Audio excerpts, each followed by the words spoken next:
नमस्कार दोस्तों। एक नया उपविषय लेकर आपसे फिर जुड़ रहा हूं और बहुत महत्वपूर्ण उपविषय है बीएड के लगभग सभी सब्जेक्ट्स के अंदर। एक तो पेपर है असेसमेंट फॉर लर्निंग और उसके साथ साथ सभी टीचिंग सब्जेक्ट में एक यूनिट आता है जो इवेल्युएशन या असेसमेंट से रिलेटेड है, यूनिट नंबर 4। उसमें ये बहुत महत्वपूर्ण टॉपिक है सीसीई के अंदर। उसको आज हम डिस्कस करेंगे। प्रारंभ करने से पहले आपसे मेरा एक अनुरोध है कि अगर आपने अभी तक ये चैनल सब्सक्राइब नहीं किया है तो सब्सक्राइब करें और इसके जो वीडियोस हैं वो आप लगातार शेयर करते रहें ताकि अधिकतम शिक्षार्थी लाभान्वित हो सके। बात करते हैं फॉर्मेटिव एंड समेटिव असेसमेंट की कि फॉर्मेटिव असेसमेंट क्या होता है, समेटिव असेसमेंट क्या होता है। पहले बात करेंगे दोनों के अर्थ की और उसके बाद बात करेंगे कि इनमें अंतर क्या है। आशा है कि अगर आप इस पूरे वीडियो से जुड़े रहेंगे, लगातार देखेंगे, तो आपको ये जो दोनों संपर्ते हैं, कॉन्सेप्ट है और इनका जो अंतर है वो पूरी तरह स्पष्ट हो जाएगा। सबसे पहले लेते हैं formative evaluation. Formative means that the instruction material are in their formative or early stages, and evaluation refers to the process of gathering data to determine the strengths and weakness of the instruction. Clearly कहा है कि formative evaluation जो होता है वो प्रारंभिक अवस्था में होता है, अर्ली स्टेजेस में होता है। जैसे ही बच्चे ने कक्षा में दाखिला लिया, जो क्लास टेस्ट और रूटीन टेस्ट हम लेते हैं वो फॉर्मेटिव असेसमेंट का हिस्सा है। और ये क्यों लिए जाते हैं? हम कुछ डेटा जो है वो इकट्ठे करना चाहते हैं। किस चीज के लिए? ताकि हमें पता लग सके कि जो बालक हमारे पास बैठा है या मैं एक अध्यापक या अध्यापिका के रूप में पढ़ा रही हूँ, तो उन दोनों की स्ट्रेंथ क्या है और वीकनेस क्या है, इंस्ट्रक्शन देने वाले की और इंस्ट्रक्शन लेने वाले की भी। ये है formative evaluation. Thus, formative evaluation is a judgement of the strengths and weakness of instruction in its developing stage. विकास की जो अवस्था है उसके अंदर हम हमारे जो इंस्ट्रक्शन है, अनुदेशन है। अब मैं ऑनलाइन इंस्ट्रक्शन दे रहा हूं, आप क्लास में टीचर आपको फेस टू फेस इंस्ट्रक्शन देते हैं, तो उसकी जो स्ट्रेंथ्स हैं और उसकी जो वीकनेस है उनको जानने का जो तरीका है वो फॉर्मेटिव एवेल्युएशन है। For the purpose of revising the instruction to improve its effectiveness and appeal. किस लिए करते हैं? ताकि हम इंस्ट्रक्शन को ज्यादा प्रभावी और ज्यादा अच्छे तरीके तक बच्चों तक पहुंचने वाला बना सकें। तो ये तो है फॉर्मेटिव एवेल्युएशन की बात। एक और ये जो पिछली डेफिनेशन थी ये टेस्मर ने 1997 में दी थी। अब एक और अर्थ इसका समझने की कोशिश करते हैं, फॉर्मेटिव इवेल्युएशन। ये ज्यादा स्पष्ट है उससे। Formative assessment, formative evaluation, formative feedback और assessment for learning including diagnostic testing is a range of formal and informal assessment procedures conducted by teachers during the learning process in order to modify teaching and learning activities to improve students attainment। क्या कहने का प्रयास किया गया है? प्रारंभिक मूल्यांकन, रचनात्मक प्रक्रिया या सीखने के लिए मूल्यांकन, नैदानिक परीक्षण सहित छात्रों की प्राप्ति में सुधार के लिए शिक्षण और सीखने की गतिविधियों को संशोधित करने के लिए सीखने की प्रक्रिया के दौरान शिक्षकों द्वारा आयोजित औपचारिक और अनौपचारिक मूल्यांकन प्रक्रियाओं की एक श्रृंखला है। दो चीज निकल कर आ रही है। एक चीज तो कि हम मूल्यांकन करते हैं, वो औपचारिक भी हो सकता है, वो अनौपचारिक भी हो सकता है। औपचारिक है, आपने चलते चलते कक्षा में कुछ चीजें जांचने के लिए अपने तरीके पे एक छोटा सा टेस्ट, ओरल हो सकता है, किसी भी तरह रख लिया, वो हर अध्यापक करता है। अनौपचारिक तरीके से। औपचारिक है, बीच में आपने वीकेंड पर 15 दिन के बाद, एक महीने के बाद एक स्टैंडर्डाइज थोड़ा सा टेस्ट जिसको आपने तैयार किया है और बच्चों को लगे कि मेरा टेस्ट हुआ। इस तरह की जब हम कोई गतिविधि आयोजित करते हैं और इसका उद्देश्य क्या होता है, सीखने की प्रक्रिया के दौरान शिक्षकों द्वारा ये जांचने की कोशिश की जाती है कि मेरे शिक्षण की और बच्चों के सीखने की गतिविधि जो है इसमें क्या सुधार होना चाहिए। ये है फॉर्मेटिव असेसमेंट। आगे क्या कहने की कोशिश की गई है? The goal of a formative assessment is to monitor students learning to provide ongoing feedback that can help student identify their strengths and weakness and target area that need work. ये कह रहा है कि इसका उद्देश्य क्या होता है, लक्ष्य क्या होता है। लक्ष्य होता है छात्रों के सीखने की निगरानी करना। आप बिना जांच किए ऐसे ही नहीं पढ़ाए जा रहे, आप जांच करते हैं। इस चीज की, ताकि एक फीडबैक मिले, हमें प्रतिपुष्टि मिले। जिससे ये पता लगे कि मेरी कक्षा में मेरे विषय के अंदर जो बच्चे हैं उनकी ताकत क्या है, उनकी कमजोरियां क्या है, और जहां कमजोरियां हैं वहां मेरे को किस तरह से काम करना है, वो चिन्हित हो जाएं, वो लक्षित हो जाएं, वो हमें दिखने लगे किस किस बच्चे की क्या क्या कमजोरी। इसलिए हम फॉर्मेटिव असेसमेंट करते हैं। It also helps faculty recognize where students are struggling and address problem immediately. ये फैकल्टी को ये पहचानने में, अध्यापक को यह पहचानने में मदद करता है कि छात्र को कहाँ दिक्कतें आ रही और उसका तुरंत समाधान मुझे क्या करना चाहिए। It typically involves qualitative feedback rather than scores for both student and teacher that focuses on the details of content and performance. ये आमतौर पर छात्र और शिक्षक शिक्षक दोनों के लिए गुणात्मक प्रतिक्रिया है। अंक ज्यादा मायने नहीं रखते, बल्कि हम ये देखते हैं कि हम इसको कैसे सुधार कर सकते हैं। ये सामग्री और प्रदर्शन के विवरण पर केंद्रित होती है। कैसी सामग्री मुझे प्रदर्शित करनी है, किस तरह से मैंने उनका विवरण देना है, ताकि जो ज्ञान है उसको ज्यादा बेहतर तरीके से बच्चे तक पहुंचाया जा सके। दो तीन चीजें निकल कर आई है। प्रारंभिक अवस्था में शुरू हो जाता है, औपचारिक भी होता है, अनौपचारिक भी होता है। ये जांचने की कोशिश की जाती है कि बच्चे की कमजोरी क्या है और बच्चे की जो मजबूती है, शक्ति है या स्ट्रेंथ है, वो क्या है और कैसे इसको सुधारा जा सकता है। इसको हम फॉर्मेटिव इवेल्युएशन के रूप में लेते हैं। बात करते हैं रचनात्मक मूल्यांकन के करेक्टरिस्टिक्स क्या क्या है। पहला, it evaluates the learning process and the learners progress at the same time. यह जो हमारी अधिगम की प्रक्रिया है और उसके साथ साथ जो हमारा अधिगम करता है, बालक है, उन दोनों को एक साथ मूल्यांकन करता है। ये कि दोनों के अंदर किस तरह की प्रगति हो रही है। मैं जो मेथड अपना रहा हूँ, मेरे जो तौर तरीके हैं वो ठीक चल रहे हैं, बच्चे जो असाइनमेंट्स दे रहा हूँ, होमवर्क दे रहा हूँ, कुछ भी जो चीजें चल रही हैं वो ठीक चल रही हैं।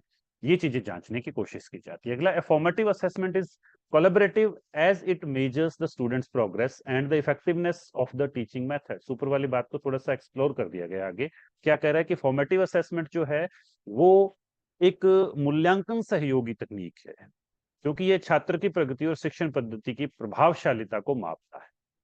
नेक्स्ट है, formative assessments are interwoven with the ongoing teaching and learning process. रचनात्मक आंकलन जो है वो शिक्षण और सीखने की प्रक्रिया के साथ जुड़ा होता है। कैसा आप पढ़ा रहे हो, क्या बालक सीख रहे हैं, इसको जांचने की जो तौर तरीके हैं, इसको जांचने का जो एक चलन है, उसको फॉर्मेटिव असेसमेंट का नाम दिया गया है। It is a fluid method of evaluation. Fluid method means, या तरल विधि हिंदी में लिया गया है, मतलब ये एक गतिशील प्रक्रिया है जो बदलती रहती है, रूप बदलती रहती है, चलती रहती है, चलायमान है। The student's progress is not measured against a standard or benchmark, unlike what you will find the summative assessment method। योगात्मक मूल्यांकन विधियों के साथ आप जो पाएंगे उसके विपरीत छात्र की प्रगति को किस मानक या बेंचमार्क के विरुद्ध नहीं मापा जाता। ये चीज जांचने की कोशिश की जाती है। अब बात करते हैं आगे, कुछ और कैरेक्टरिस्टिक्स हैं। Formative assessment requires the instructors and the students to become intentional learner. Intentional learner क्या होते हैं? जो इच्छुक होते हैं बदलाव के, सीख लेने के लिए। ये इसकी अपेक्षा होती है रचनात्मक मूल्यांकन की, कि जो अध्यापक है, जो अनुदेशन करता है, और जो बालक हैं वो इंटेंशनली लर्नर बने। क्योंकि उन्हें पता लगता रहता है समय समय के बाद, जब भी छोटा सा हमने कोई टेस्ट ऑर्गेनाइज किया, हमें पता लगा मेरी कमजोरी है। The aim of formative assessment is to gather actionable feedback that improves the overall teaching and learning process। इसका जो उद्देश्य होता है वो क्या होता है? हम ऐसी फीडबैक, ऐसी प्रतिपुष्टि इकट्ठी करें जिससे हम कुछ प्रतिक्रिया कर पाए, एक्शन ले पाए। और वो एक्शन क्यों लेंगे? ताकि हम हमारी जो टीचिंग लर्निंग की प्रोसेस है, प्रक्रिया है, उसमें सुधार कर पाए। It is a diagnostic method of evaluation. Diagnostic method क्या है? हम डॉक्टर के पास जाते हैं, डॉक्टर नब्ज देखता है, हमसे कुछ सूचक पूछता है, फिर वो हमें दवाई दे देता है, 3 दिन बाद आना, 3 दिन बाद वो फिर जांच करता है। इसी तरह से हम फॉर्मेटिव जो इवेल्युएशन है इसमें क्या करते हैं? हमने कुछ पढ़ाया, किसी भी तरीके से उसको जांचा, फिर उसके अंदर जो बच्चों में कमियां लगी उसमें फिर हमने पढ़ाने के तरीके में बदला, और फिर हमने फिर देखा, जांचा। इस तरह की एक प्रक्रिया है ये मूल्यांकन करने की। Results from formative assessments are immediately made available. इसकी एक और विशेषता क्या है? उसी समय में रिजल्ट मिल जाता है। छोटा सा क्लास टेस्ट लिया, चेक किया, पता लग गया। Formative assessments are non graded. अंक नहीं दिए जाते, ग्रेड्स नहीं दिए जाते। इन ग्रेड्स का जो आकलन है वो आगे जाकर ज्यादा होता नहीं है, ये कहने की बात की गई। अब बात आती है समेटिव इवैल्यूएशन। आशा है आपको फॉर्मेटिव इवैल्यूएशन का अर्थ समझ आ गया है। अब बात करते हैं समेटिव इवैल्यूएशन, जिसको हम कहते हैं योगात्मक मूल्यांकन। Summative assessments are used to evaluate students' learning, skill acquisition, and academic achievement at the conclusion of a defined instruction period, typically at the end of the project, unit, course, semester, program और school year. ये क्या है? And product है। बच्चे ने क्या क्या जांचने की कोशिश करते हैं, बच्चे ने क्या सीखा, स्टूडेंट लर्निंग क्या रही, स्किल एक्विजिशन, बच्चे में कौशल क्या आ गया, उसकी एकेडमिक अचीवमेंट, उसकी शैक्षणिक उपलब्धियां क्या रही, और कब जांचते हैं? एक निश्चित अवधि के बाद।